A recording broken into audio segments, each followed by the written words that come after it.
Welcome to this edition of the Imagery International podcast series. We hope you find it interesting. If you have colleagues or friends who'd benefit from this discussion, it can be downloaded at imageryinternational.org.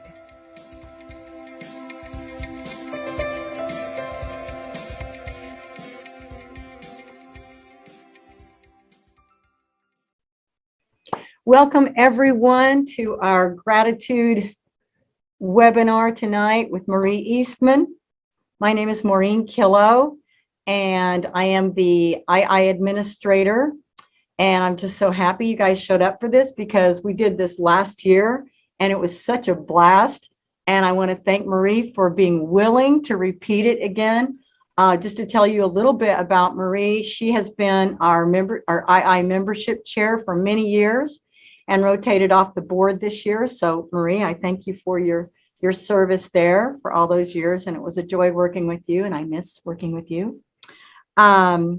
Marie is an ordained interfaith minister.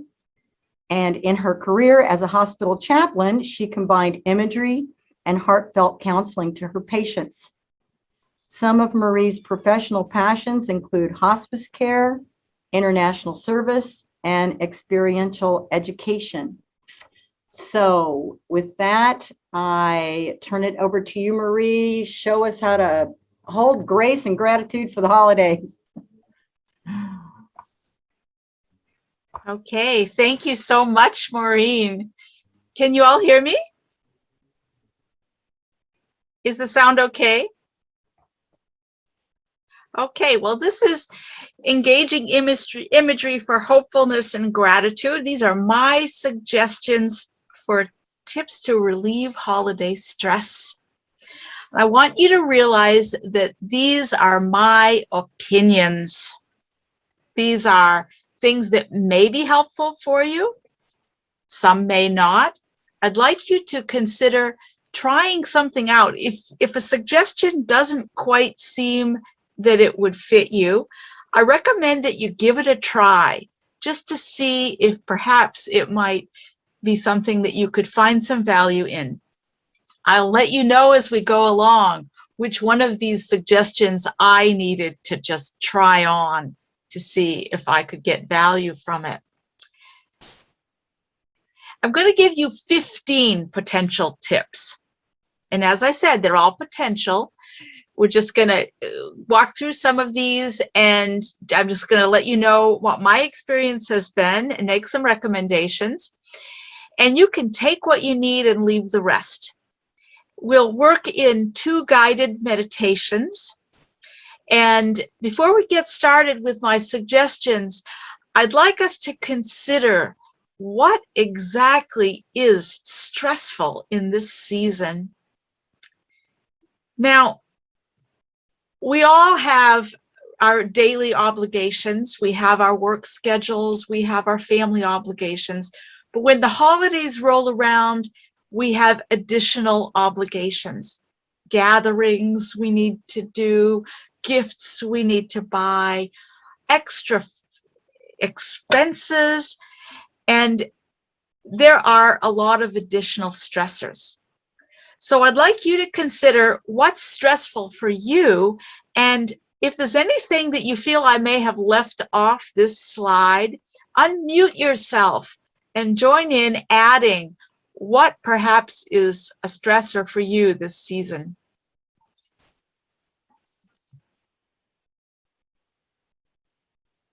Anyone have anything else to add? Well, for me, Sorry. Go right ahead. Is that Jane? Yeah. Jane, go ahead. Go ahead, Jane. My husband died in June, and this is my first holiday season without him, and that is stressful. Very stressful. Mm-hmm. Maureen, did you have something to add? Well, I'm so sorry for your loss, Jane. Oh my God, I did not know that. So bless your heart. Thank you. Yeah, rough. I get it. Been there. For me, it's almost like the opposite because normally I don't have any family. And because I just do it with friends. And my brother's house burned down in the Tahoe fires here in California.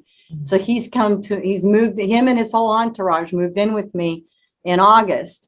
And so I spent Thanksgiving with him, and here comes Christmas. So it's completely different. And, you know, it's just so hilarious because I always hear people talk about how stressful it is to be with family at Christmas. And I always kind of thought, oh, I wish I could have family. And now I have family, and now I get what they mean. And I'm like, oh no.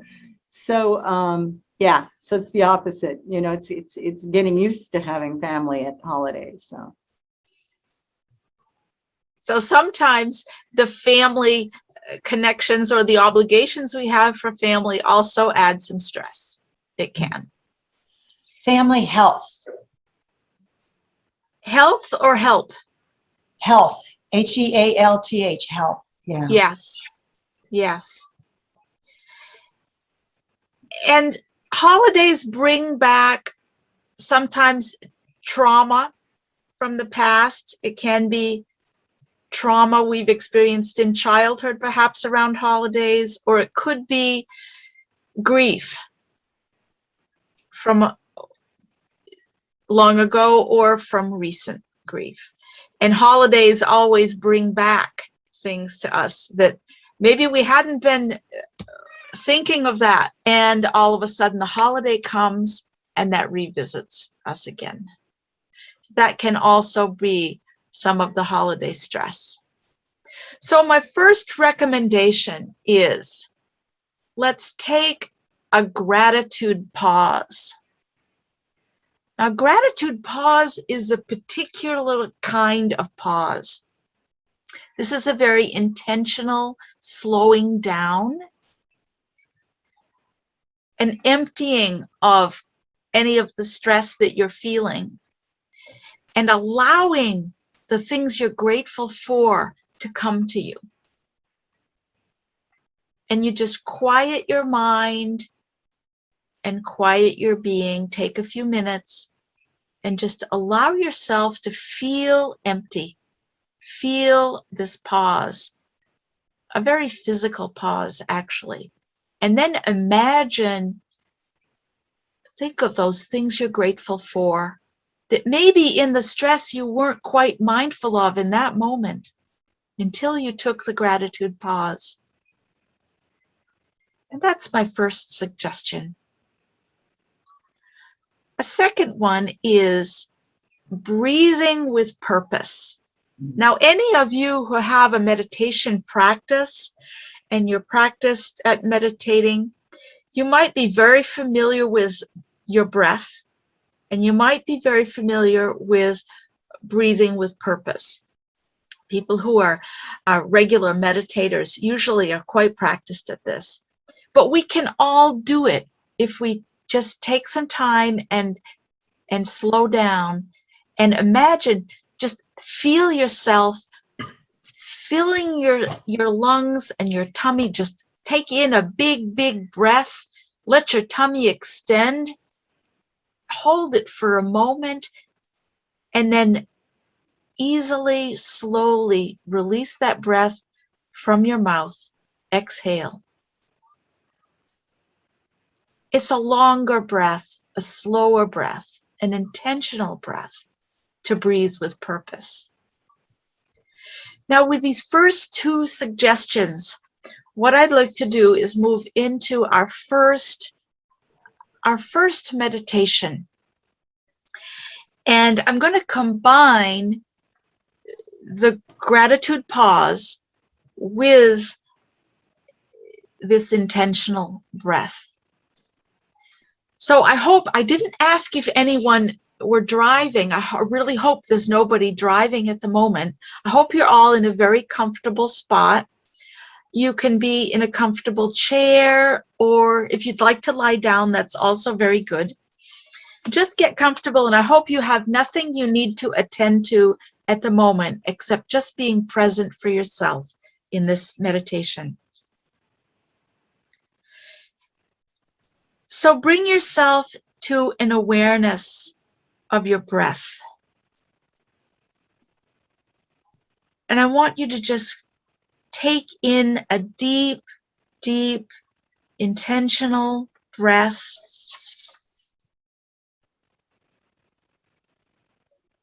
And sink down into the chair where you are.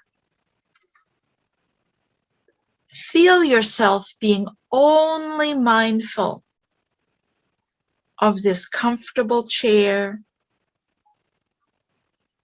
and the quiet awareness of your breath.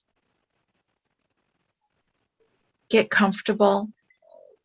Close your eyes. Feel that seat under you or that surface you're lying on. And take a deep, purposeful breath. Holding it in slightly. This is that purposeful breath. And let it out slowly through your mouth. Letting go of all of the stresses of the holidays. Not to be lax in any of your obligations or anything on your calendar. Simply relaxing into the confidence, knowing that you'll get everything done and all those stressful things are not affecting you now. Sink into your gratitude. See how it supports you in remedying all matter of stressful things. How gratitude remedies grief, remedies loss, remedies an inability to move like you used to move. Gratitude is the ultimate remedy for stress.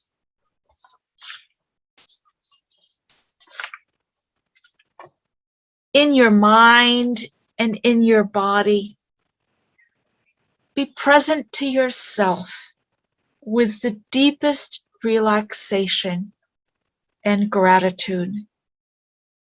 Quiet and empty, comforted, hopeful, grateful, totally supported and loved.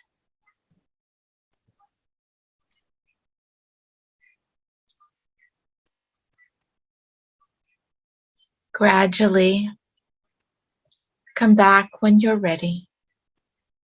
When you're ready, open your eyes. And when you're ready, we'll continue.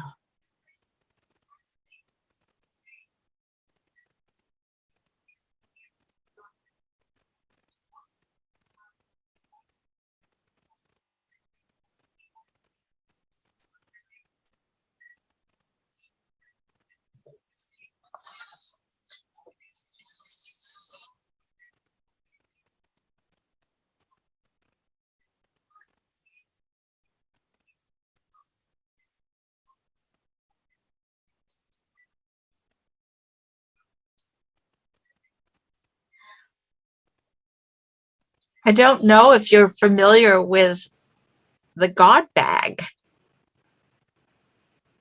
These are some examples that I've made. I think I first learned about the God bag many decades ago as a member of the Al-Anon family groups. Al-Anon is the support group that supports family members of people with alcoholism. And their shtick is detachment, letting go of things you can't control. And that's where I think I got this concept of the God bag.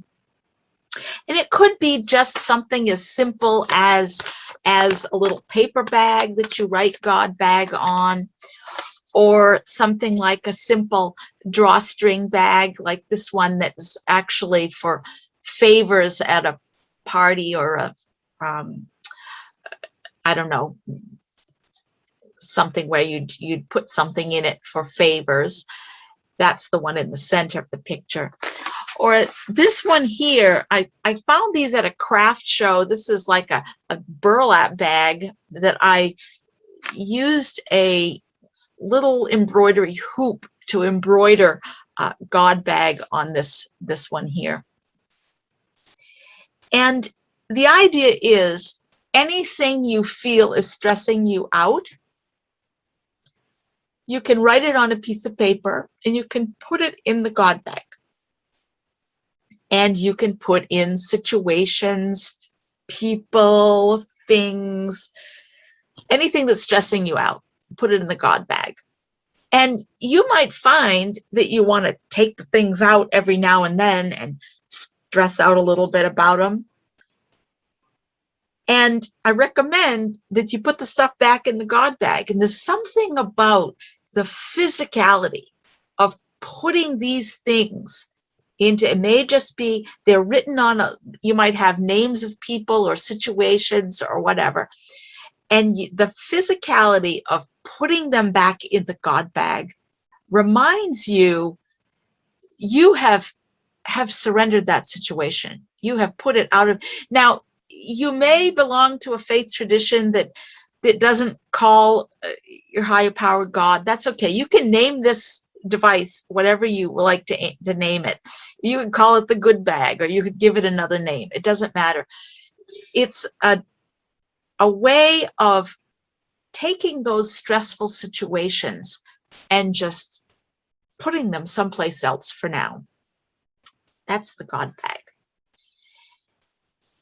And here's another concept that comes from the earth-based traditions. They have this idea, this is a little bit like the golden rule, you treat other people as you'd like to be treated.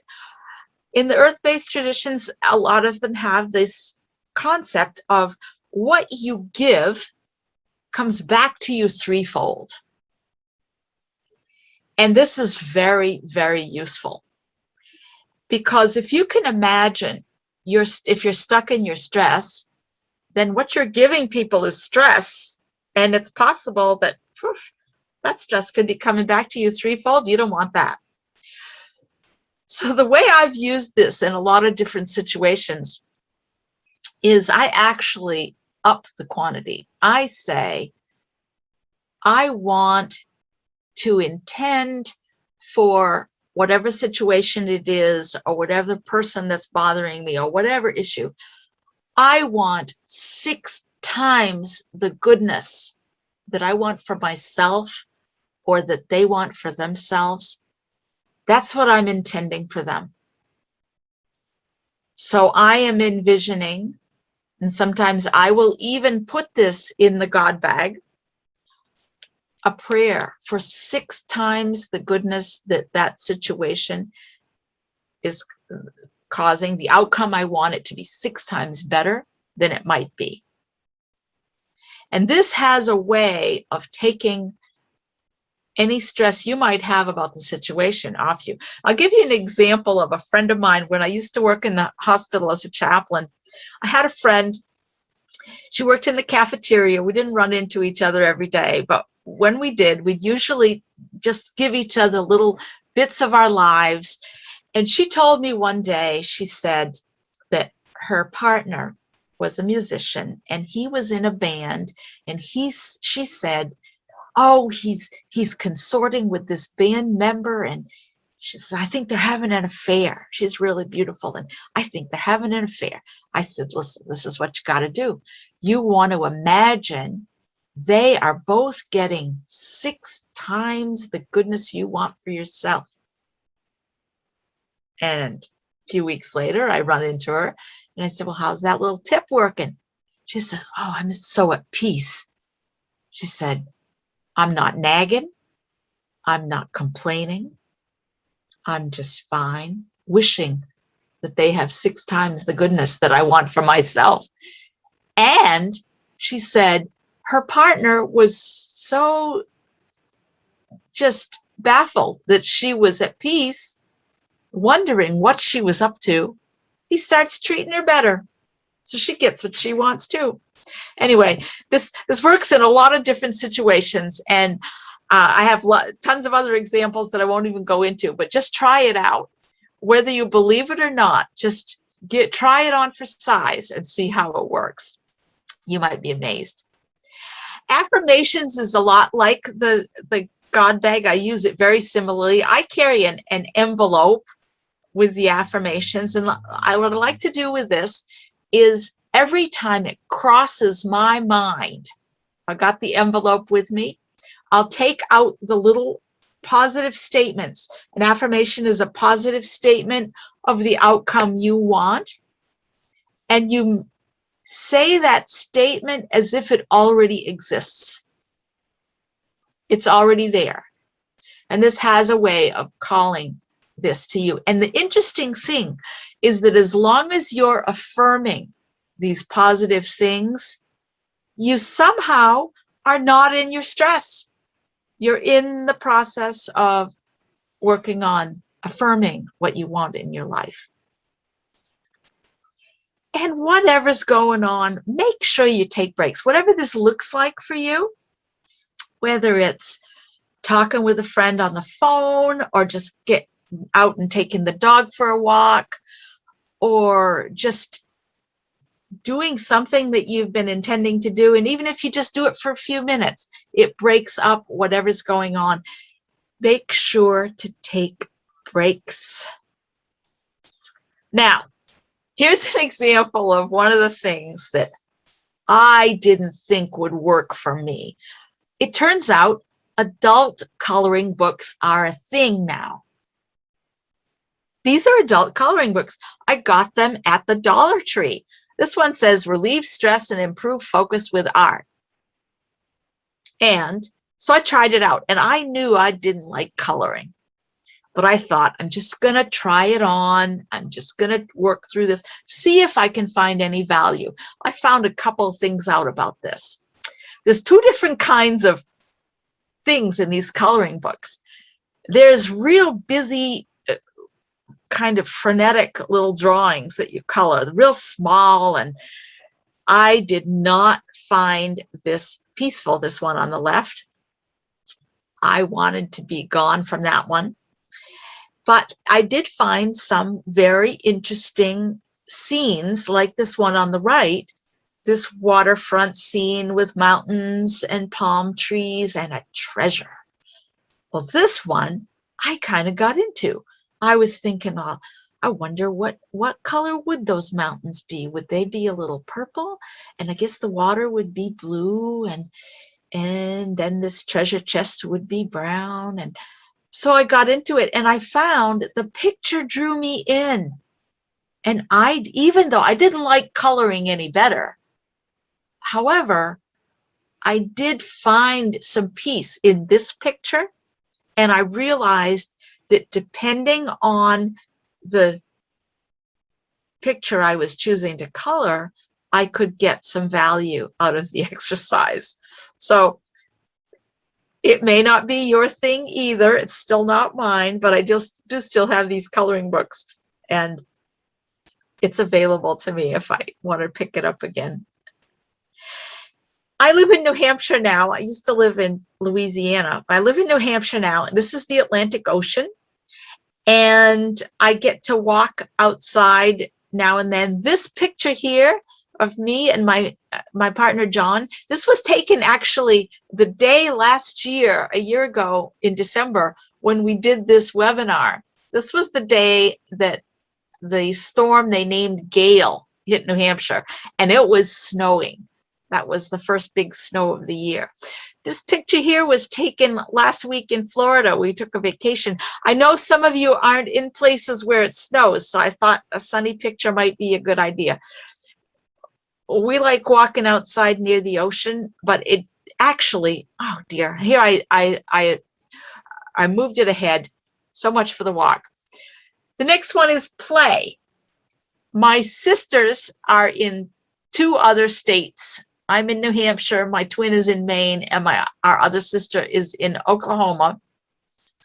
And we play Upwards on Zoom twice a week on Wednesday nights and on Saturday nights. It's kind of a ritual, and we do it religiously. We did it last night for only one game because we didn't have much time, but we try to get it in twice a week. And this is one of our playthings, but I also play with my cat. My cat's actually sitting on the floor. I'm surprised he hasn't meowed and insisted on getting in my lap. He might come a little later. But Tuxedo is my regular plaything, and he is a great stress reducer, my Tuxedo cat. Now, you may have playthings or rituals that you think of yourself as doing. And you should ask yourself, how long has it been since I have played that? How long has it been since I have done that?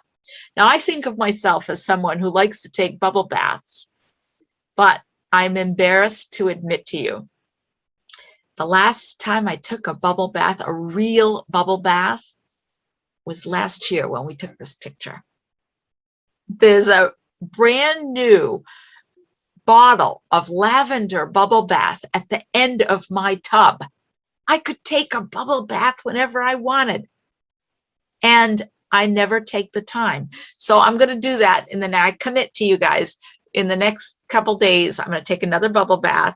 I'm going to ask John to pour me a bottle, yeah, go ahead and bring the bottle, a glass of wine, and I'm going to light a candle, and I'm going to do this ritual again, because I still think of myself as someone who uses bubble baths to relax. And I had to admit, it's been another whole year. There's no excuse. So ask yourself, if you think of yourself as a dancer, I know COVID has interrupted some of our regular routines, but revisit what you could still bring back into your life if you haven't done it for a while. Now, I realize the idea of a grouse buddy. What is a grouse buddy? This may sound a little counterintuitive because we've been talking about relieving stress, and grouse buddies this is someone that you can actively complain to. You can just cut loose and vent to your grouse buddy. Now, you have to be careful. Who's your grouse buddy? This is not your partner. This is not a colleague. This is not a client. This is not just somebody you run into. Your grouse buddy is an intentional person that has agreed to allow you to vent. And you might say, okay, I just need to vent. My friend Danica in Texas, we are each other's mutual grouse buddies. And she'll call me up and she'll say, I just need to vent. So I just let her vent. I just listen. I listen. I don't give her any advice. I don't make any comment. I don't interrupt her. I just let her vent. Now, back when I was working in the hospital, they tried to make venting part of the corporate culture. They said, oh, each department had to have a venting area. Well, for a lot of people, it wasn't really safe to vent in the venting. It wasn't safe for me to vent. I was the chaplain. Everybody vented to me, but I couldn't vent to anybody else. So it's very helpful to have someone that you can just vent with. And if you're from a Judeo-Christian faith tradition, you might realize that in the Psalms, there's a lot of venting going along, a lot of grousing. You might find it. Look up Psalm 22. Psalm 22 has a lot of just lament about. It actually was quite a tradition, lamenting, back in the day. And the Psalms, there's a lot of praise and worship, and some of the Psalms have lament and praise and worship, but some of them you'll find they are just cutting loose on something like, oh, God, why did you leave me in the lurch? Why did you forsake me? Where are you now? And how did I get in the bottom of this pit? Stuff like that. And amazingly, that lament piece is very helpful for us to get rid of stress. When I was a chaplain, I visited a lot of people who had diagnoses that were very life-changing. And sometimes a life-changing diagnosis is very hard to accept. And one lady had come in for a very routine thing. It was only a little day procedure, and they had to do some diagnostic tests, and they discovered, completely unrelated to what she needed done that day, they discovered she had leukemia. She had a blood cancer. I mean, it was really a dire thing that they discovered. And so she ended up being in the hospital for a long time. And I visited her several times. She had a husband who was very attentive, always at bedside, a very religious man. I don't know, maybe he was a pastor. But one day I asked her if it would be helpful if I read scripture to her, if I read aloud. And she said, oh, yes, bring me some scripture.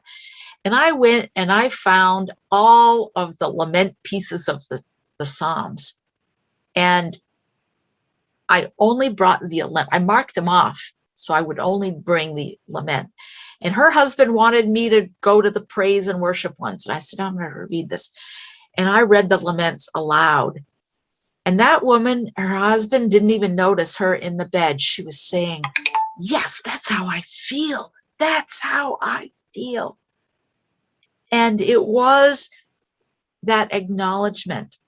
And then it helped her come to somehow feeling heard in her pain about this diagnosis. Anyway, a lot about the gross body. We don't need to know more of that, but just to be very careful. This is not your partner. This is not a colleague. Now, you might find that opportunities in the holiday season to volunteer for different things are available. And it's been my experience that volunteering gets me out of myself.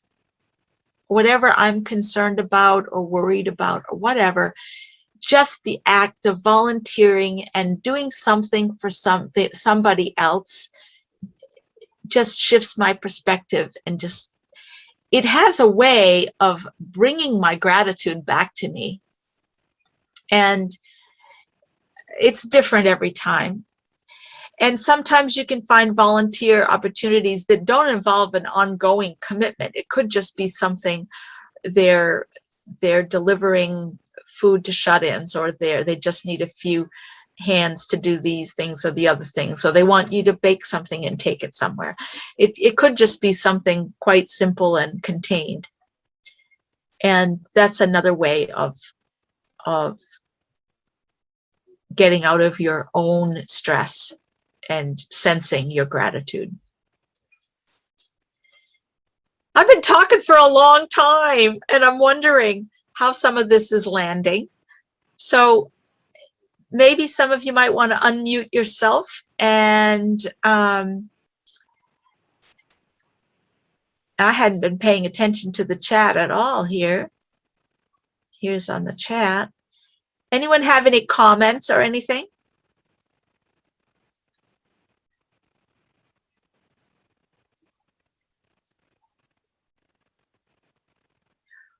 Well, we're getting to the point where I'm going to move into another, I think we're getting to another spot. Let me see. Yes, this is the spot where we'll do another meditation and perhaps visit some of these recommendations.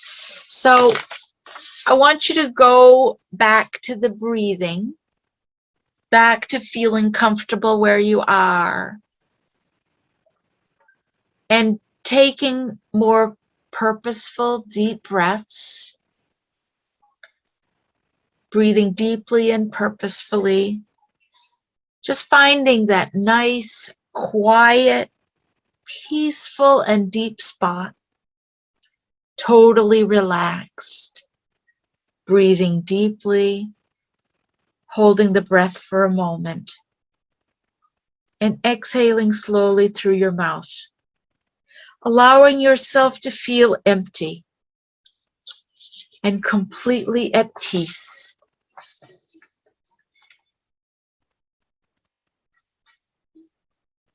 Feeling at peace, even though you still know there are those stressors, and some of them may come into your mind, but just allow them to move on, to fade perhaps into the distance. And allow yourself to feel distance from all of the stressors and only to feel comfortable and quiet, letting go of any fears, stressors, constraints, anything to do with the pandemic, any stressful financial situation the holiday season might have brought on. Maybe you got out your decorations and something was broken, or you haven't been able to find the time to do the cooking you normally do, or there have been unexpected illnesses, scary illnesses, or losses that make you feel so much grief. Allow those thoughts and fears and griefs and stresses to separate from you. You know all these stresses can be gone if you just allow them to just dissipate or go elsewhere. Even though you can relax and quiet your mind, they might just sneak back.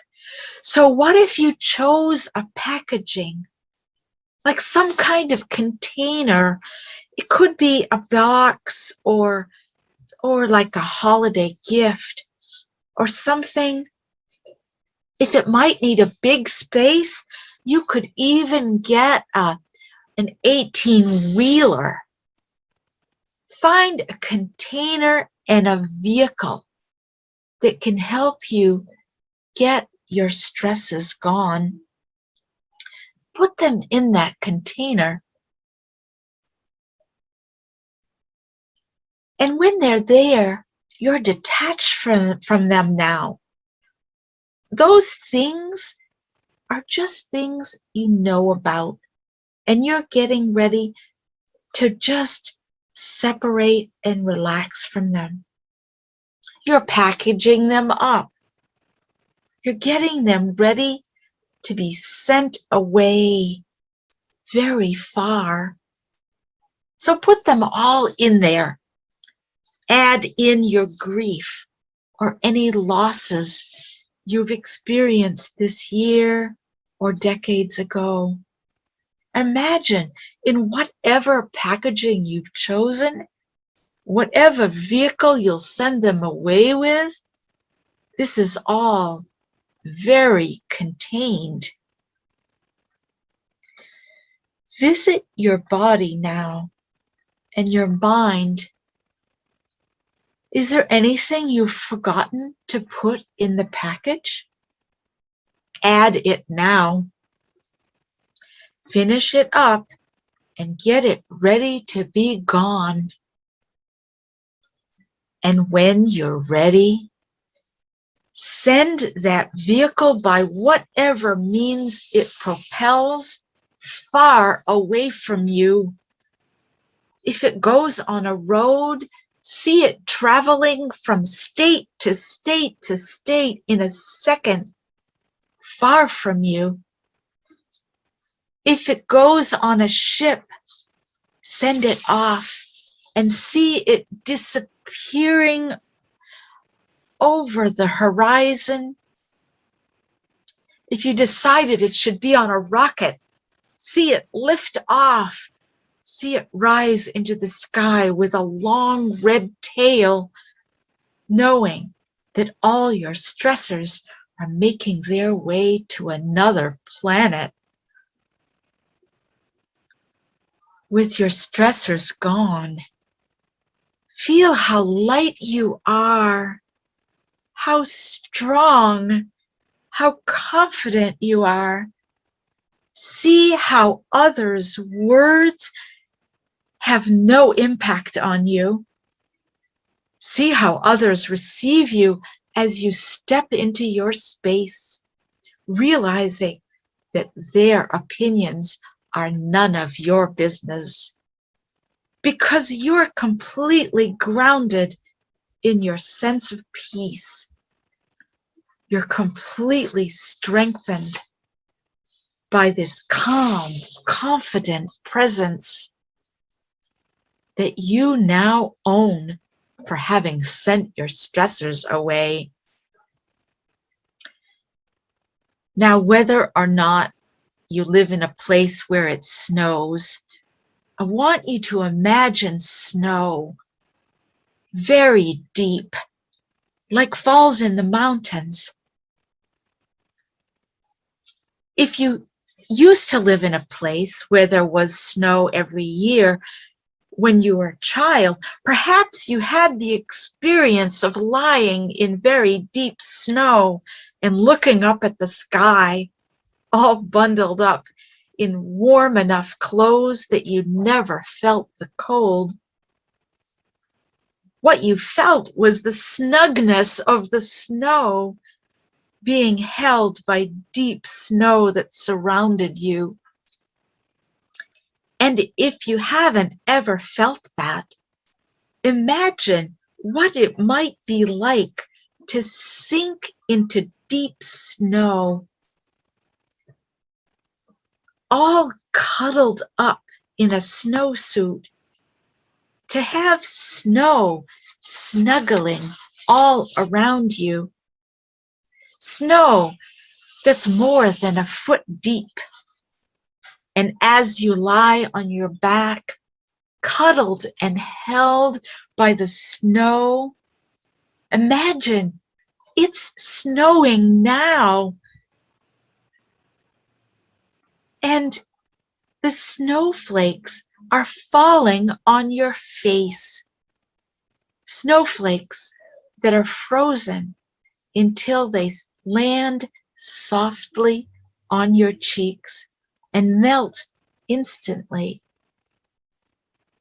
Somehow, even when we send our stressors away in a vehicle we chose, sometimes they manage to sneak back.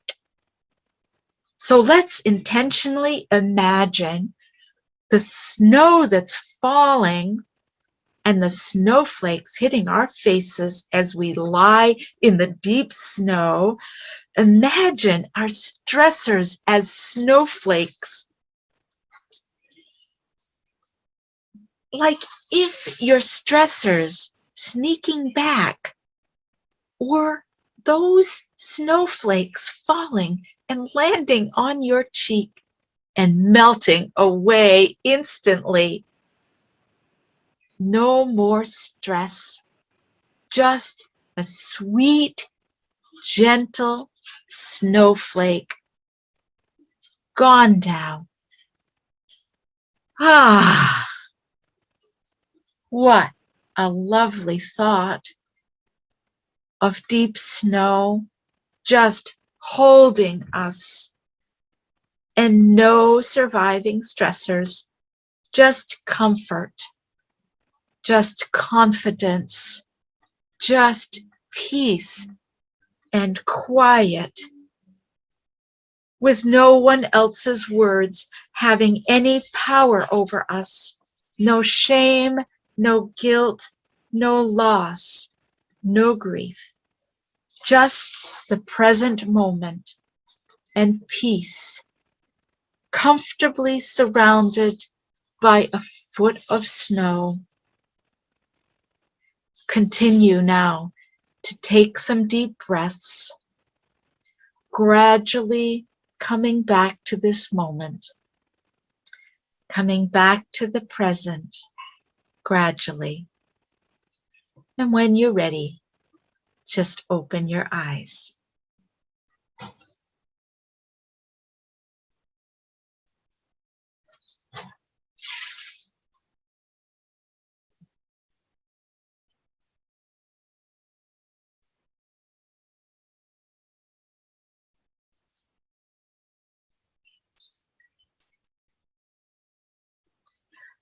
We'll continue with the next one. I don't know what it is. It's the cooking. Baking is not one of my stress relievers. It's stress inducing for me. Some of you might find baking recreational or fun even. This is not this year's baking. This is last year's. We're a week early with this webinar, so I haven't gotten to my baking yet. And I was just on vacation last week, so I haven't gotten to this part. But what I learned about baking as stress reducer for me is that I need to make sure and have all my pans ready. The pans I need for mixing things up, the pans I need for the cookies, anything that I need for utensils or anything, I need to have it organized. And the other thing that helped me with the cookie baking is you mix the cookie dough up in a bowl and you put it in the refrigerator for 24 hours before you roll it out and cut it. So that means you do a certain amount of tasks first and then you set it aside. So I didn't have all the stress at once. I had the mixing up, and then I had the rolling out, and then I had the decorating, the baking and the decorating. Now, with the decorating, the other thing about my baking these particular cookies, I lowered my expectations. And this is helpful for any of these things that you might feel are not going to be stress reducing for you. Try doing it, reducing your expectations, lower your expectations. Just try it on. For me, that was the coloring and the baking. Since I didn't have any plan to give these cookies as gifts, I didn't really care what they looked like. I decorated with a vengeance. You'll notice these pots in the background here, I bought frosting. I didn't make frosting. I bought frosting and paintbrushes. And I had a pot of frosting with a paintbrush. I had 6 paintbrushes. I used all 6. I just painted my cookies and I shook stuff on them, and I didn't care what they looked like because I wasn't going to give them away for gifts. Now, if I had planned on giving them away or bringing them to a cookie swap or taking them to a bake sale, I might have had a different level of stress. But for me, this was just a recreational activity, and that's how that worked for me. I'm never going to have high expectations when I'm cooking. I didn't even know how to turn on the oven, and neither did John. So that was stressful enough.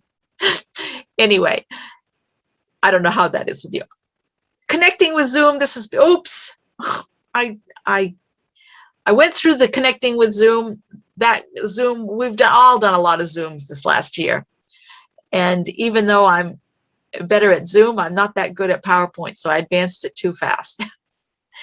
Anyway, I find Zooms very, very helpful with reducing stress with connection with families, and the fact that we've all learned a lot about it. It's also reduced a lot of stress with meetings. Goodness, you don't have to get as ready. Just make sure that you got a shirt on. And whatever your traditions in the holidays, this item 15, celebrate whatever your celebrations. Now, I don't have a tree yet this year. This is last year's tree. I decorated it with chocolate. We didn't end up eating one piece of chocolate off that tree. After Christmas, I bundled it all up, packaged it up in little packages, and I would drive by a homeless person with a sign, and I'd roll down my window. I'd give them a couple of bucks and a thing of chocolate. Nobody turned down the chocolate. I'd give them a bunch of Christmas ornaments with chocolate. But one of my traditions for celebrating, especially now that I'm back here in the Northeast, is going to a concert in Durham, New Hampshire, in this cute little old congregational church with Joyce Reed and Harvey Anderson. Last year with the pandemic, they didn't have a live concert, but they had one that was live streamed. And this year they're doing both. I'm going to go to this concert at this church on Sunday the 19th, and I'm inviting all of you to go to the live stream concert on the 17th, which is 8 o'clock Eastern time. So I guess that's 5 o'clock your time. I'm going to ask Maureen to send out the link, which is the YouTube link. And if you wanted to look up Harvey Reed and Joyce Anderson in the meantime, you can find a lot of their music on YouTube. It's a whole bunch of banjo, violin, auto harp, all kinds of different things, folk music type. Anyway, so that is my gift to you, and I wish you all the best for the holidays, and peace and serenity, and that's it.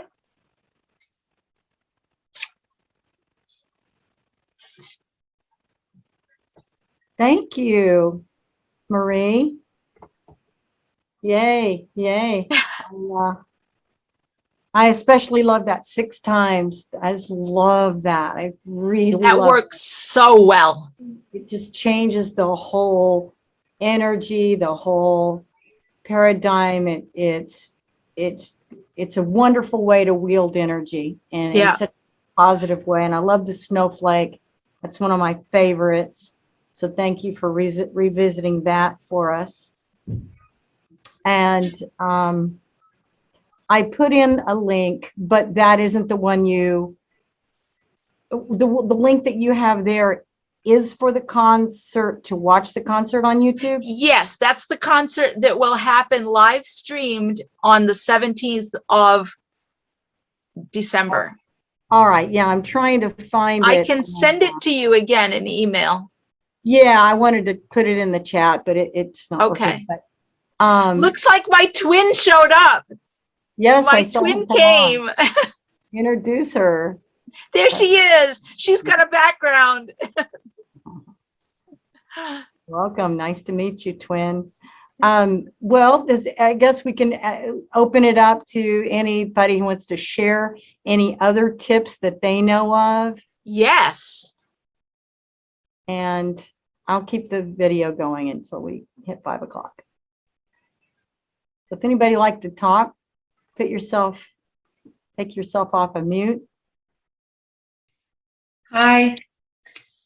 Sorry, I was late. It's very windy here and it was hard to connect. Zoom just wasn't connecting. Good to see you, Marie.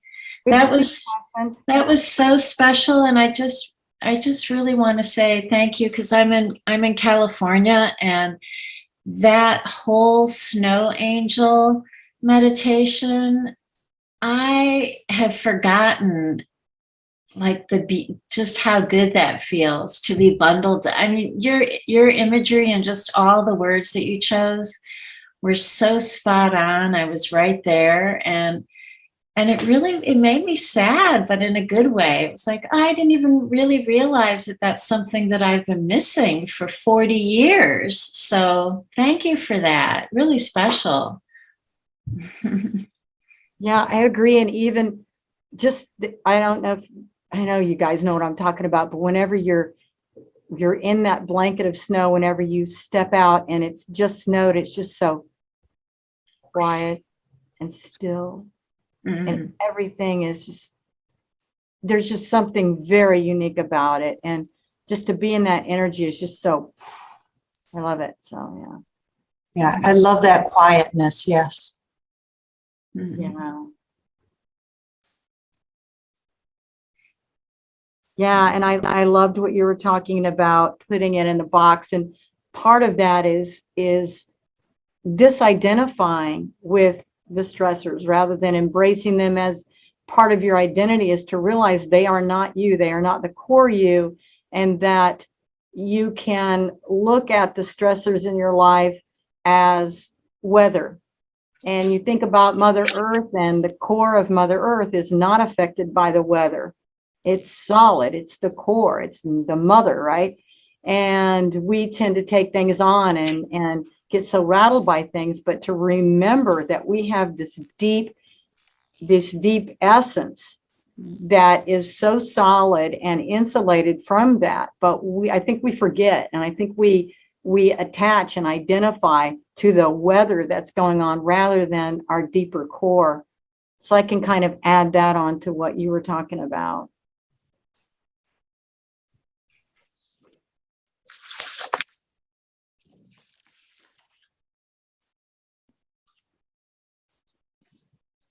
Anybody have any other tips they use to get through stress? Things you tell clients? Practice what you preach, right?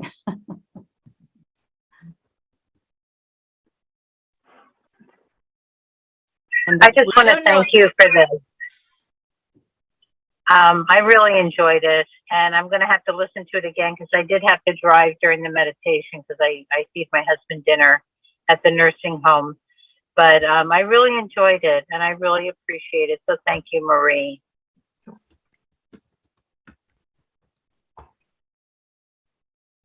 Thanks Could for you being hear me? Yeah, Oh. thanks for being here, Donna. Thank you for sharing that. And the breathing too is another really important thing. And I just finished this last year certification in heart math is with Jan, and breathing into your heart is another powerful way to detach and tapping into the appreciation. And another one that I really like a lot for myself and I share with my clients is you were talking about slowing the breath down and breathing out your mouth. And if you pretend like you're breathing into a straw, that is a very great way to really slow your breath down. And Doreen Layton turned me on to that one, and that's a really powerful one. I'm new to the group, and I'm thrilled to be here and celebrating a holiday consciousness. Marie, that was fabulous. Thank you so much. And it's really great to meet all of you. Nice to meet you, Ariel. Yes. Okay, Yeah. I'll share a little color therapy because it works. Give it a try. But it seems like over the holiday season, what I most see with clients with stress has to do with anxiety, and then people who have high blood pressure typically have problems or challenges with their blood pressure raising. So if that's you, or if you want to share this with your clients, always, though, with color energy therapy, we really want to encourage our clients to find their own colors that match with what they're desiring. But also, if somebody's choosing bright red and they have high blood pressure, we would not prescribe bright red because that activates and initiates our circulation and our blood pressure and our circulation. So actually the two key colors for holiday season, always 26 years and counting, they still work in my humble yet professional opinion. Pale blue, so pastel pale blue, which I always tend to get lots of pale blue legal pads. So I like to do my office work on pale blue because office work alone stresses me out. But pale blue is really good for high blood pressure, and then also green. So that's kind of nice because in the holiday season, well, I like Marie's background. You've got a true green screen behind you. We see a lot of green and red right around Christmas time. And so nature's kind of balancing itself out there. The green balances the red. But if you could keep those two colors in mind, pale blue and green, and offer it up to your clients in meditation, just breathing with the memory or the insight of that color, it has actually been proven to lower blood pressure and stress. Wow, thank you for that. Welcome. This is I'm fun kind to of tired. I'm like, I'm not going to say anything tonight, but I couldn't keep my mouth shut. So there. Thank you for that. That's wonderful. Wonderful. Well, I will thank you all for coming. Marie, thank you again.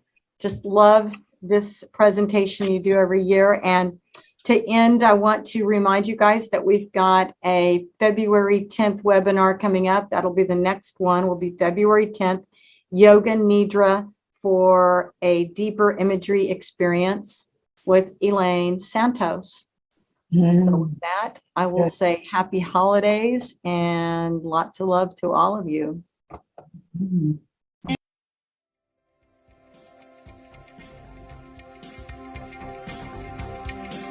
Thank you for joining this Imagery International podcast. If you know of someone else who may benefit from this program, the podcast can be downloaded at imageryinternational.org.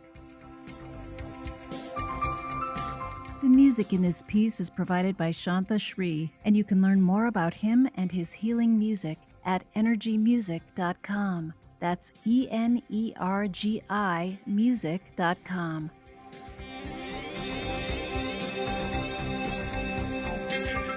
Find out more about our membership benefits, including our quarterly journal, at imageryinternational.org. Thank you for listening.